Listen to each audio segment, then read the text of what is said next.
कर लिया है कि मैं अपनी आगे की ज़िंदगी माहिरा के साथ नहीं गुजार सकता।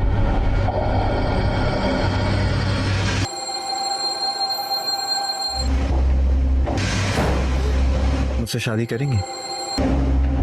जुनीद गहरी सोच में डूबा हुआ था। उसके दिल में एक अजीब सी बेचैनी थी। सायरा ने उसकी मां के साथ जो बदतमीजी की थी, उसने जुनीद के दिल में मायरा के लिए नफरत के बीज बो दिए थे।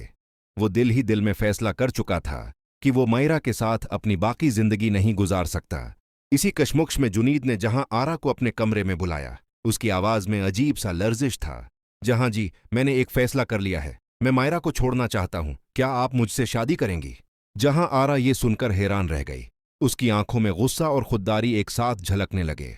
जुनीद, क्या आप समझते हैं कि मैं किसी का छोड़ा हुआ रिश्ता कबूल कर लूंगी? आपको शर्म आनी चाहिए। आप एक औरत को सिर्फ इसलिए छोड़ रहे हैं कि उसके घर वालों ने गलती की। जहां आरा ने जुनीद को खूब सुनाया और साफ इनकार कर दिया। मैं आपकी कमजोरी नहीं बन सकती जुनीद साहब। दूसरी तरफ जुनीद के घर में एक हंगामा बर्पा हो चुका था। एक अजनबी आदमी चुपके से घर में दाखिल हो गया था। मायरा खौफ से कांप रही थी। उसके हाथ पीर सुन हो चुके थे। आवाज हलक में उटक गई थी। वो समझ नहीं पा रही थी कि क्या करे, कहां जाए। अचानक दरवाजा खुला और जहां आरा वहां पहुंच गई। उसने फौरन हालात को संभाला, नौकर को बुलाया और उस अजनबी को पकड़वा दिया। मायरा आंसुओं में डूबी हुई जहां आरा के गले लग गई। अगर आप ना आते तो पता नहीं मेरा क्या होता। मायरा की आवाज लर्ज रही थी।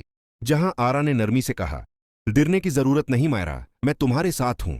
इसी लम्हे मायरा के दिल में जहां आरा के लिए इज्जत और एतमाद पैदा हो गया। वो समझ गई कि जहां आरा सिर्फ एक मजबूत औरत ही नहीं, बल्कि एक सच्चा सहारा भी है। दूसरी तरफ जुनीद ये सब देखकर शर्मिंदगी से झुक गया। उसने महसूस किया कि वो जिन फैसलों पर फख्र कर रहा था, वो कितने खुदगर्ज थे। जहां आरा की अजमत और मायरा की बेबसी ने उसके जमीर को झंझोड़ दिया। अब सवाल ये था, क्या जुनीद अपनी गलतियों को तस्लीम करेगा? क्या मायरा इस रिश्ते को बचा पाएगी? और क्या जहां आरा की ये नेकी उसकी जिंदगी का रख बदल देगी? आने वाली किस्त में सब कुछ बदलने वाला है।